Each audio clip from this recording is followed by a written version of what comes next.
नमस्कार मित्रांनो, या व्हिडिओमध्ये आपण विस्थापन अभिक्रियेबद्दल बोलणार आहोत। या प्रकारच्या अभिक्रियेमध्ये एक अधिक अभिक्रियाशील मूलद्रव्य कमी अभिक्रियाशील मूलद्रव्याला त्याच्या संयुगापासून बाजूला सारते व ते त्याची जागा घेते। मग या अभिक्रियेचे सामान्य समीकरण पाहिले तर ते असे दिसते। या ठिकाणी A हे अधिक अभिक्रियाशील मूलद्रव्य आहे आणि B हे कमी अभिक्रियाशील मूलद्रव्य आहे। आता या अभिक्रियाकारकांच्या बाजूला हे B मूलद्रव्य C सोबत मिळून BC हे संयुग बनवते।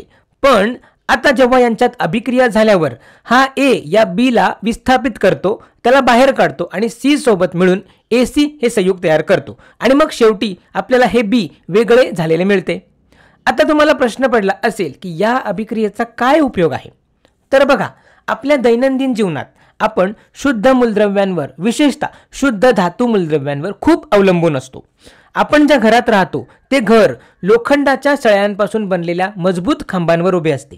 तसेच आपल्या घरात येणारी वीज ही तांब्याच्या तारांनी बनवलेल्या जोडणीच्या तारांद्वारे वाहिली जाते। ही शुद्ध मूलद्रव्ये आपल्याला सध्याची जीवनशैली टिकवून ठेवण्यासाठी खूप मदत करतात। पण प्रश्न असा आहे की ही शुद्ध मूलद्रव्ये आपल्याला कशी मिळतात? बघा, जेव्हा मी लहान होतो तेव्हा मला वाटायचं की आपल्याला लोखंडाचे, तांब्याचे किंवा चांदीचे खडक पृथ्वीच्या आत कुठेतरी मिळतात आणि आपण जाऊन ते खडक बाहेर काढतो, त्यांना हव्या त्या आकारात वळवतो आणि त्यांचा वापर करतो। पण हे असं होत नाही, बरोबर? खरं तर ही मूलद्रव्य बहुतांश वेळा संयुगाच्या स्वरूपात संमिश्र अवस्थेत आढळतात। उदाहरणार्थ लोखंड म्हणजेच आयर्न आपल्याला ऑक्सिजन सोबत आयर्न ऑक्साईडच्या स्वरूपात मिळते। आता प्रश्न असा आहे की यातून लोखंड कसे काढायचे? मग यासाठी एक मार्ग आहे की तुम्ही या आयर्न ऑक्साईडला कार्बन सोबत गरम करू शकता।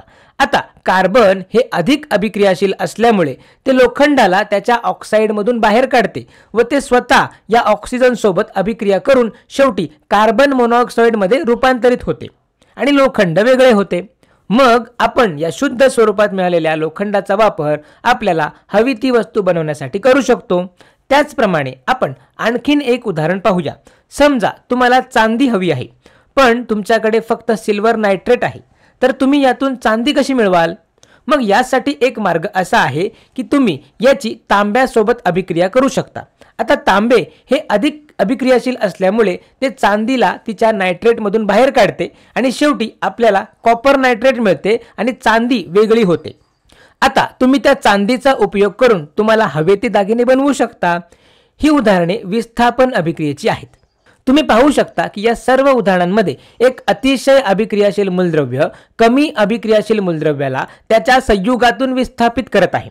तांबे अधिक अभिक्रियाशील आहे, ते चांदीला तिच्या संयुगातून विस्थापित करत आहे। मग शेवटी आपल्याला ही शुद्ध मूलद्रव्ये मिळतात आणि आपण त्यांचा वापर करू शकतो। तर ही विस्थापन अभिक्रिया अनेक बाबतीत खूप उपयुक्त ठरू शकते। आता तुम्हाला याचा उपयोग समजला आहे, मग चला काही उदाहरणे सोडवूया। इथे आपल्याकडे या 3 अभिक्रिया घडताना दिसत आहेत।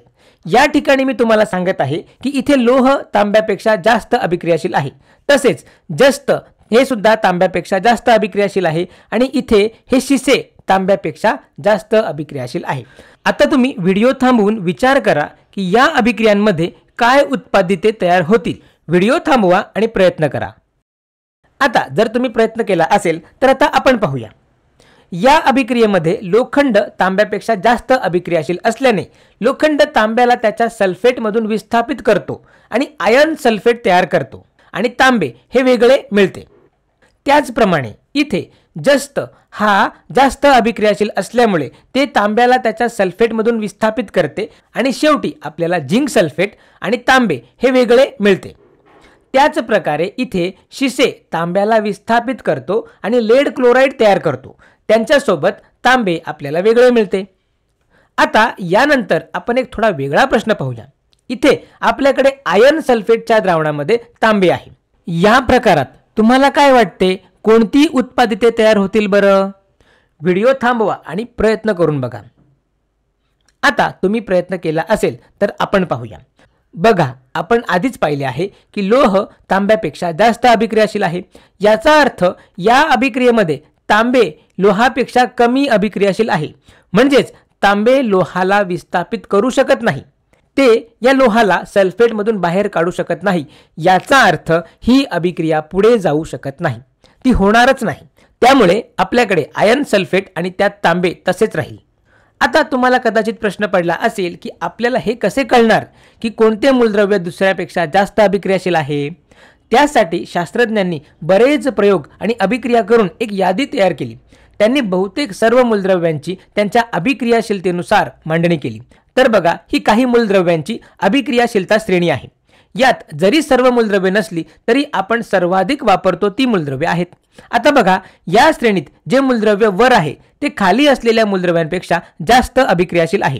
उदाहरणार्थ, इथे कॅल्शियम ॲल्युमिनियमच्या वर आहे, त्यामुळे कॅल्शियम ॲल्युमिनियमपेक्षा जास्त अभिक्रियाशील आहे आणि ते ॲल्युमिनियमला त्याच्या संयुगातून विस्थापित करू शकते. पण कॅल्शियम या श्रेणीत सोडियमच्या खाली आहे. याचा अर्थ सोडियम कॅल्शियमपेक्षा जास्त अभिक्रियाशील आहे किंवा कॅल्शियम कमी अभिक्रियाशील आहे.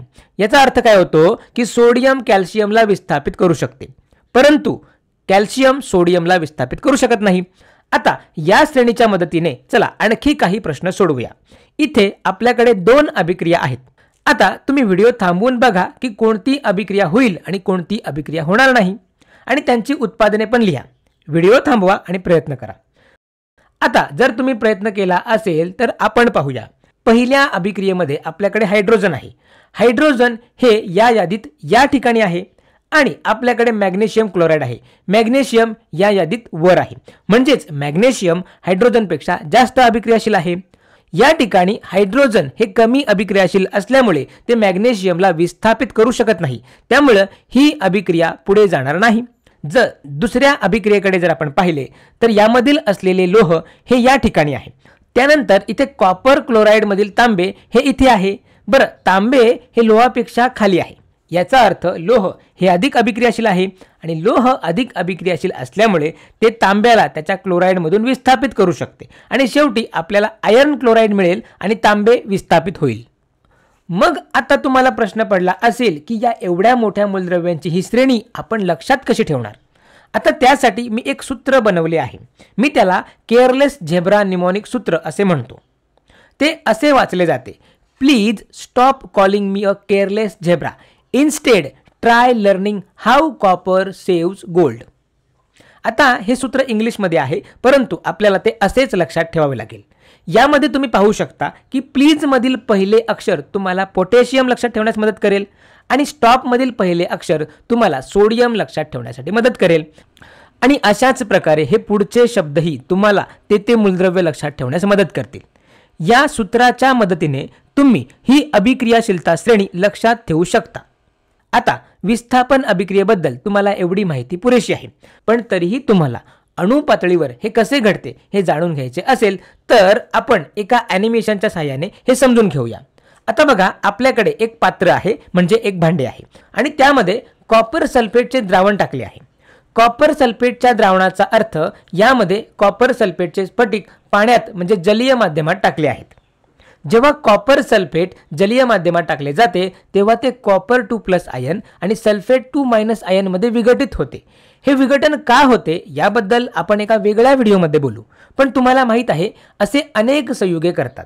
जसे की जर तुम्ही हायड्रोजन क्लोराईड पाण्यात टाकले तर ते हायड्रोजन प्लस आयन आणि क्लोरीन मायनस आयन मध्ये विघटित होईल, आणि जर तुम्ही सोडियम हायड्रॉक्साईड पाण्यात टाकले तर ते सोडियम प्लस आयन आणि OH- आयन मध्ये विघटित होईल. तर मग आता आपण या द्रावणामध्ये एक लोखंडी सळई टाकली आहे. ही सळई शुद्ध लोखंडाच्या अणूंनी बनलेली आहे. बघा, लोखंड हे अधिक अभिक्रियाशील आहे, याचा अर्थ लोखंडाला अधिक स्थिर होण्याची जास्त इच्छा आहे. इथे लोखंडाचे अणू स्थिर आहेत, पण 2 इलेक्ट्रॉन गमावून ते अधिक स्थिर होऊ शकतात. तर इथे लोखंड 2 इलेक्ट्रॉन गमावेल आणि इथे तांब्याचा आयन जो कॉपर 2+ आयन आहे त्याला इलेक्ट्रॉनची गरज आहे, म्हणून लोखंड हे इलेक्ट्रॉन गमावेल आणि तांबे ते घेईल. लोखंडाचे अणू इलेक्ट्रॉन गमावतील आणि तांब्याचे आयन हे इलेक्ट्रॉन स्वीकारून उदासीन अणू बनतील. त्याचप्रमाणे इथे लोखंड इलेक्ट्रॉन गमावेल आणि तांबे इलेक्ट्रॉन घेईल आणि हे तांब्याचे अणू या लोखंडी सळईवर जमा होतील. आणि आता ज्या लोखंडाच्या अणूने 2 इलेक्ट्रॉन गमावले आहेत तो धनप्रभारित होईल.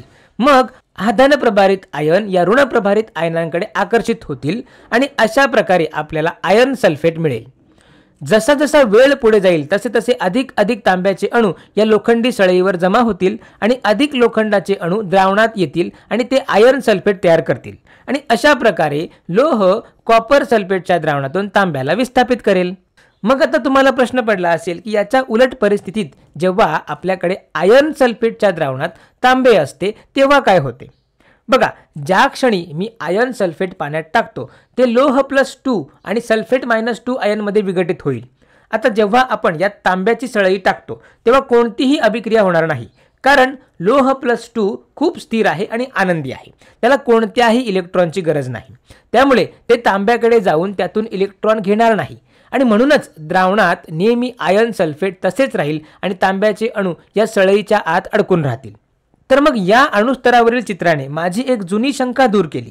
मला खूप उत्सुकता होती की जेव्हा लोखंड कॉपर सल्फेटशी अभिक्रिया करते तेव्हा लोह सल्फेट आयनला विस्थापित करून कॉपर आयर्न रेणू का बनवत नाही आणि नंतर सल्फेट रेणूही तिथेच का राहत नाही?